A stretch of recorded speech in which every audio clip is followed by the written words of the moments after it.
이재명 대표의 출마는 국민의힘에 유리한가? 이재명 더불어민주당 대표의 공직선거법 위반 혐의에 대한 대법원 최종 판결이 다가오고 있습니다. 이미 항소심에서 무죄 판결을 받은 만큼 대법원에서 이를 그대로 유지할 경우 이 대표는 2025년 대선에 정식으로 출마할 수 있게 됩니다. 이에 대해 국민의힘 지지자들 사이에서는 이 대표의 대선 출마를 우려하기보다는 오히려 기회로 받아들이는 분위기가 형성되고 있습니다. 이는 다소 아이러니한 현실입니다. 정치권에서 흔히 말하길 상대당이 약한 후보를 내면 이기는 것이고 강한 후보를 내면 방어적인 선거를 해야 한다는 원칙이 있습니다. 하지만 이 원칙이 이재명 대표에게는 정반대로 작동할 수 있다는 분석이 제기되고 있습니다. 왜일까요? 첫 번째 이유는 이재명 대표의 도덕성과 범죄 연루 의혹 문제입니다. 이 대표는 이미 4건의 전과가 있으며 그중 일부는 공직자로서 치명적인 사안들입니다.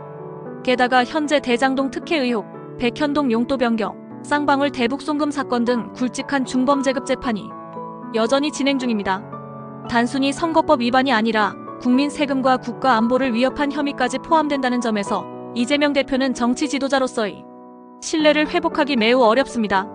이러한 배경 속에서 이 대표가 대선에 출마한다면 도덕성과 청렴성이라는 키워드를 중시하는 중도층과 젊은 유권자들의 표심은 분명히 이탈할 가능성이 높습니다. 특히 2022년 대선에서도 이재명 후보는 47.8%라는 높은 득표율에도 불구하고 윤석열 당시 후보에게 패했습니다.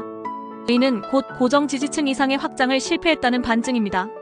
이후 2년 동안 그의 사법 리스크는 더 커졌고 국민의 인내심은 점점 바닥을 향해 가고 있습니다. 두 번째 이유는 비교 구도에서의 불리함입니다. 국민의힘에서 한동훈 후보가 대선 후보로 확정될 가능성이 높아지고 있습니다. 그는 젊고 깨끗하며 강직한 이미지로 중도 및 2030 세대에서의 호감도가 매우 높습니다. 반면 이 대표는 60대 중반의 정치인이며 수십 건의 법적 리스크를 안고 있는 인물입니다. 노세한 범죄 피의자 vs 젊고 유능한 검사라는 상징적 구도가 만들어질 경우 대선이라는 거대한 무대에서의 이미지 전쟁에서 이미 국민의힘은 유리한 위치를 선점할 수 있습니다. 한동훈 후보는 최근 인터뷰에서 이재명 대표가 무고하다고 생각하는 국민이 얼마나 되겠느냐며 운 좋게 빠져나갔을 뿐이라고 말한 바 있습니다.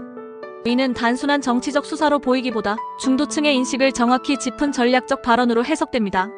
실제로 여론조사 결과에서도 이 대표가 무죄를 받더라도 의심은 여전하다는 응답이 과반에 가까운 비율로 나타나고 있습니다. 세 번째 이유는 야권 내 후보 대체 가능성입니다. 더불어민주당이 이재명 대표가 아닌 김경수 전 경남지사, 김동연 경기지사 또는 이낙연 전 국무총리 같은 대안 후보를 내세운다면 상황은 정반대가 됩니다.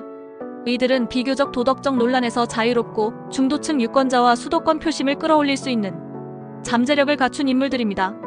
이 대표가 유죄를 받아 대선 출마가 불가능해지고 그 자리를 김경수나 김동연 같은 후보가 채운다면 국민의힘으로서는 훨씬 어렵고 치열한 선거를 치러야 할 수도 있습니다.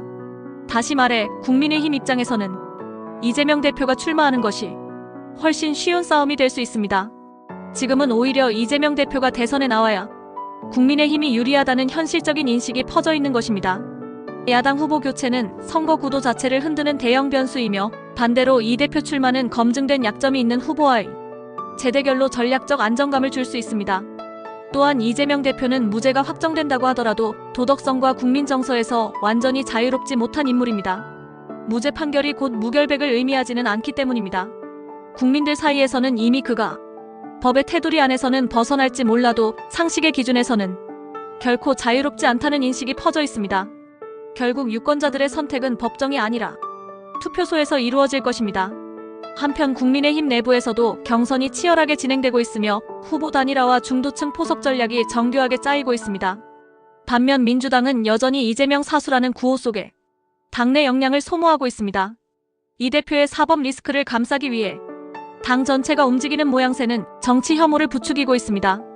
국민들은 바보가 아닙니다.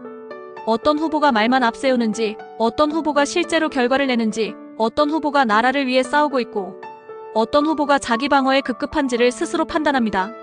이재명 대표의 출마 자체가 민주당의 민심과 중도 확장의 치명타가 될 가능성이 큽니다.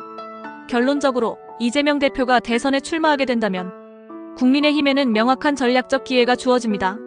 수많은 의혹에 휩싸인 야당 후보, 검증된 약점, 사법 리스크, 그리고 정치적 피로감. 이러한 모든 요소들이 선거에서 국민의 상식과 도덕성이라는 잣대로 단죄를 내릴 준비를 하고 있는 것입니다. 따라서 국민의힘으로서는 이재명 대표가 유죄를 받아 출마하지 못하는 것보다 오히려 출마하는 것이 더 유리한 전개가 될 수 있습니다.